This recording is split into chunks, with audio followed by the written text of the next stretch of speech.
Hey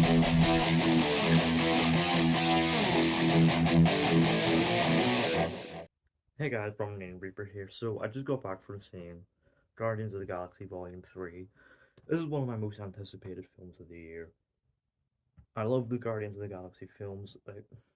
James Gunn has done such a good job of bringing these guys to household status and does that through, genuinely compelling characters, uh, selling really heartfelt and funny adventures. And obviously, with this being, the last go around, James Gunn moving to pastures and his position at DC. Obviously, this one is definitely going to hit different. But does this end the Guardians of the Galaxy's story with a bang? Let's find out. So in the film, Peter Quill is still reeling from the loss of Gamora, when suddenly the High Evolutionary, a new threat with ties to Rocket Raccoon's past, emerges. Once again, the Guardians must band together to stop him in an adventure that could potentially risk the end of everything that they've built.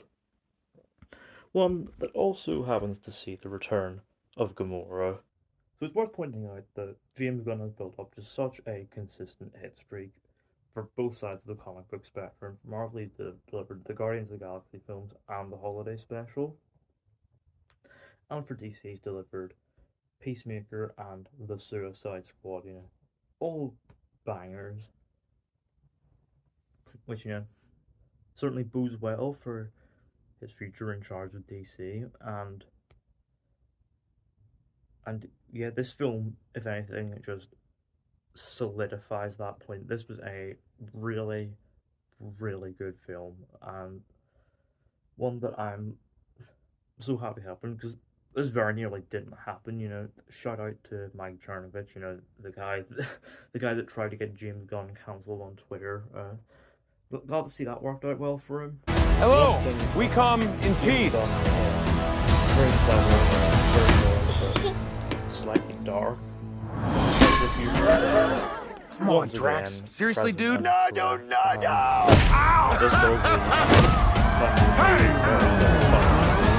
Including the MCU's very first F-bomb. But it's not the humor that makes these films so entertaining to watch, at least not on its own. It's that compellingly close-knit dynamic that builds this film's real beating heart. And that heart beats just as loud as ever with a compelling exploration of Rocket's tragic backstory. Like, you've seen it by now that James Gunn has referred to Rocket as the secret protagonist of these films, and it's here that Rocket finally steps up from being the secret protagonist to being the full-blown heart of the film. Don't get me wrong, there are plenty of very compelling threads here, such as the relationship dilemma Peter faces with the return of Gamora, but not the Gamora that he knew, as he desperately tries to rekindle what they had. And there's also a nice sort of little side plot here of Nebula and Drax's relationship, but through and through, this is Rocket's film. He is the MVP, and Bradley Cooper sells it all so well. Like, they handle these distressing scenes of animals being experimented on with a certain level of maturity and weight. Like it is remarkable that this is the same franchise that gave us the mighty Thor Cancer arc, and upon its first scene, played it off for a joke. Like it boggles the mind.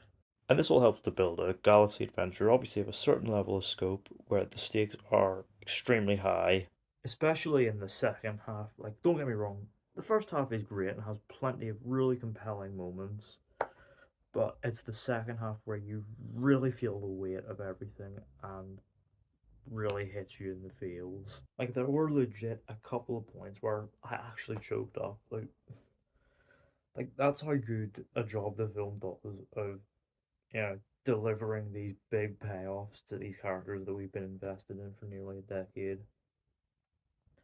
And it also helps as well that these stakes are also sold by a series of, you know, incredibly thrilling and exciting big scale action set pieces. A particular favorite of mine being this like amazingly done one take set piece in a hallway is exquisite.